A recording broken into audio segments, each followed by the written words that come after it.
Hello everybody, my name is Kishore Rajesh, and today I'll be presenting my AP research project and my internship experience. My AP research project is called SADH or just DH, Investigation into the relative efficiencies of key exchanges. So since the dawn of human communication, we tried to hide our messages from one person to another. Initially, we did this by physical barriers, like an envelope shown here. However, we soon realized that this wasn't enough, because people can just break the physical barriers. And so we decided we had to change the actual message itself. Allegedly, the first person to do this was Julius Caesar, where he took every letter in the message to his generals and shifted it along the Latin alphabet by a certain amount, as shown here. When his generals would get the message, they would then shift every letter back to get the original message. However, in our modern world, this wouldn't work because someone could just easily try all 26 possible shifts because of 26 letters and see which one makes sense. However, we have developed more advanced algorithms or cryptosystems or ways of encoding to use in our modern digital world. Examples include Gmail and even top secret government documents. Almost all cryptosystem involves a key. A key is a shared value or number that is shared between the sender of the message, Alice, and the receiver of the message, Bob. Keys are usually made by key exchange protocol, a series of mathematical steps which leads to both Alice and Bob getting the same number. The most common used key exchange protocol is Diffie-Hellman, which is secure, meaning that no third party can break it because of a case of a discrete log problem, which says given integer a prime p, and the value a to the power of b mod p, which is the remainder when a to the power of b is divided by p, find b. When p is very, very large, finding b is infeasible because it would take a modern computer centuries to even calculate b using the algorithms we know right now. And this might be a problem in the future because of something called quantum computing.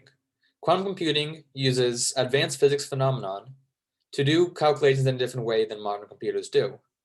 And thus, people have developed algorithms to solve or break Diffie-Hellman in a feasible amount of time, a matter of seconds or minutes.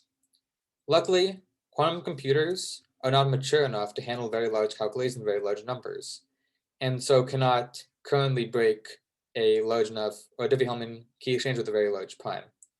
Classical computers, like the one shown here, can, and thus are the only ways an attacker could possibly try to break a Diffie-Hellman key exchange.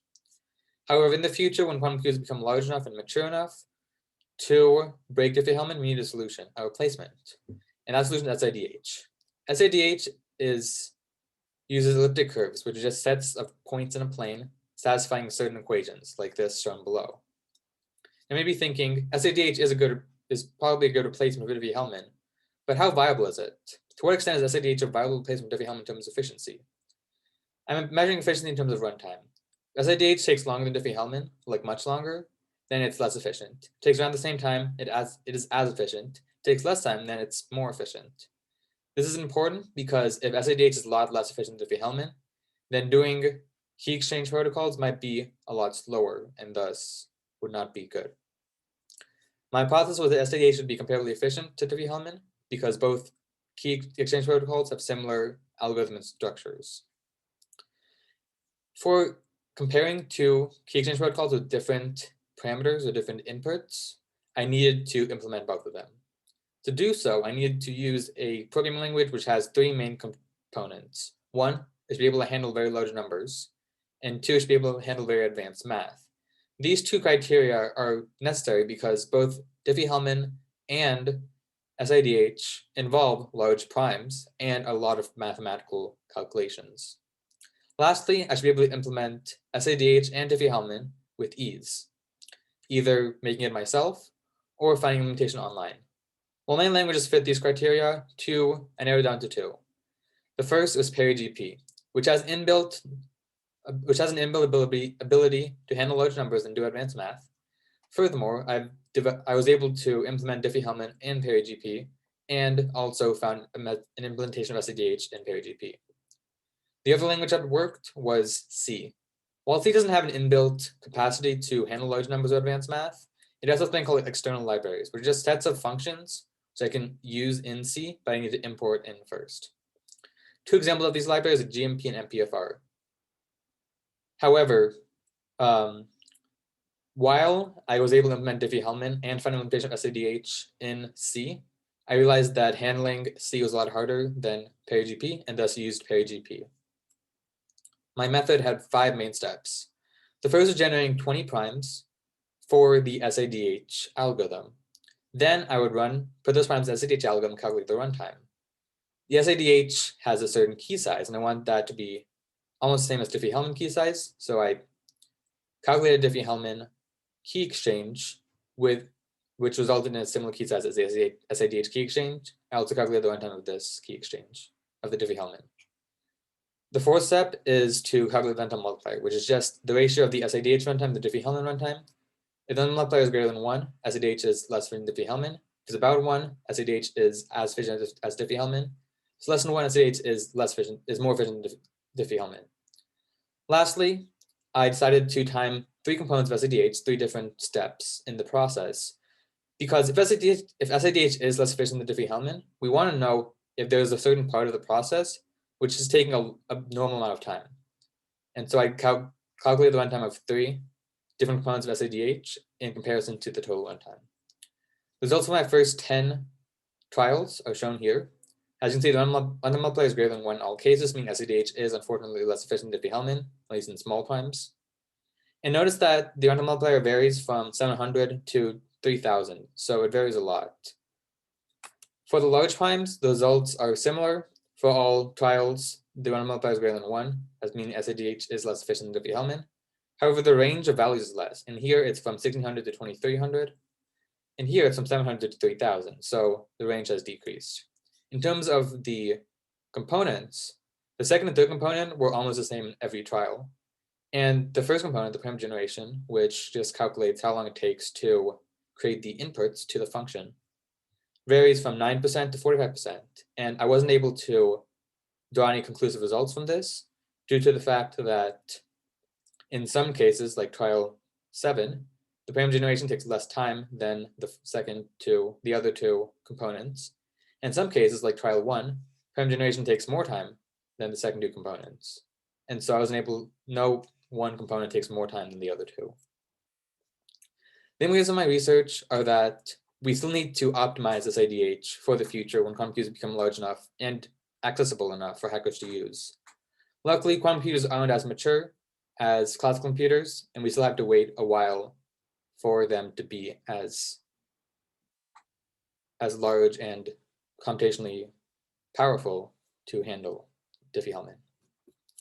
I had a few limitations of my project. The first limitation was that finding primes was very difficult because of the fact that as you go to larger and larger numbers, the density of primes becomes a lot less. Furthermore, SADH requires a certain type of prime with a certain form, and finding that was an added complexity to finding a good prime. Secondly, PeriGP's inbuilt runtime function doesn't measure any runtime to less than a millisecond, meaning that if a program takes less than a millisecond to run, it doesn't measure it. This is a problem, as shown here, where the Diffie-Hellman runtime was less than a millisecond in every trial. To get around this, I ran the program 1,000 times, took the total runtime of that, and divide that by 1,000, get an estimate of how long Diffie-Hellman would have taken if I just ran it once. So in the future, we should probably optimize PeriGP to be able to handle runtime with less than 1 millisecond. We should also optimize SADH so that it becomes as efficient or even more efficient than Diffie-Hellman. In the future, we should also try to optimize the inbuilt functions of these programming languages like PeriGP and C so that we can make our algorithms as fast as they can be. In conclusion, even though SADH is less efficient than Diffie-Hellman by about 1,000 to 2,000 times, we still have a lot of time to go before quantum computers become large enough to attack Diffie-Hellman. And once we do, we'll be able to replace Diffie-Hellman with SADH without sacrificing efficiency. Now I'm talking about my internship at InterEdge. We work with a software called AWS Honeycode, which allows small businesses and unexperienced programmers, people unexperienced with programming, to create a simple app based on tables and buttons. So here is an example of what we did at my internship. As you can see here, I can go to a contact, I can edit a value. For example, I'm changing Donald Duck's time zone from PST to EST. And I also hover over various contacts. You can go to the clients page and even access other clients. Since the internship used actual data from IntraEdge, I'm showing the one with the sample data, which isn't real.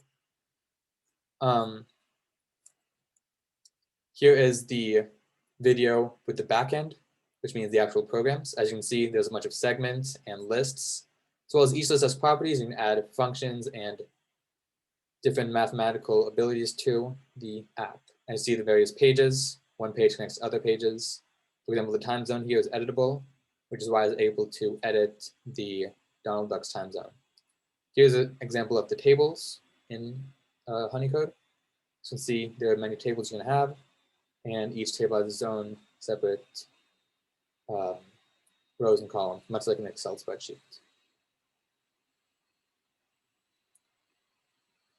And then one commonality between IntraEdge and AP Research was we had to pivot. In AP Research, I realized I had a set method at the beginning and realized that this method wasn't feasible. It involved doing both PeriGP and C, which I would not have time to do. Furthermore, in IntraEdge, we faced a lot of obstacles which we had to pivot in order to overcome. One such obstacle was the number of data. So we had Honeycode can only take up to 10,000 rows of data. However, we had more than 10,000 rows. So we had to figure out a way to only import 10,000 rows of actual data into the table so it wouldn't overflow. So in conclusion, I learned very valuable skills from both AP Research and IntraEdge, even though they were almost completely separate topics. These are my references for AP Research, and I would like to acknowledge my mentors for AP Research, Dr. John Jones at ASU, and Mrs. James Mason Scottsdale, helping me through the ups and downs of the research project. I'd also like to thank Ted Weiss, James Lewis, and the rest of the IntraEdge team. And lastly, I'd like to thank the SRP committee for making all this all possible. That's it. Thank you. And I had a few questions asked. The first question was from Mr. Peter, who asked, give me a second.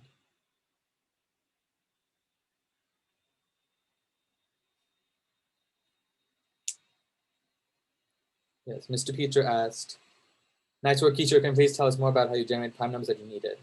So the way you generated these prime numbers was SIDH has primes of a certain form. K times 3 to the power of A times 3 to the power of B, times 3 to the power of B plus or minus 1.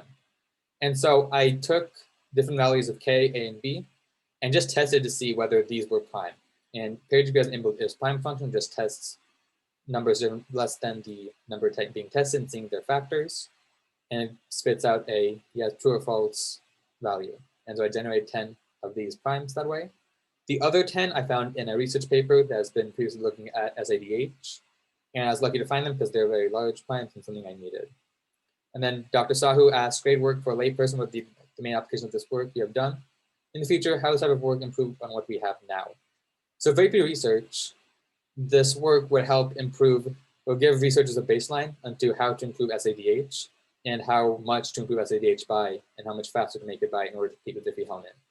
In terms of IntraEdge, this Honeycode software could help people with small businesses, people who have little experience in coding, create a functional app to use for their customers and to get them involved in the technology revolution.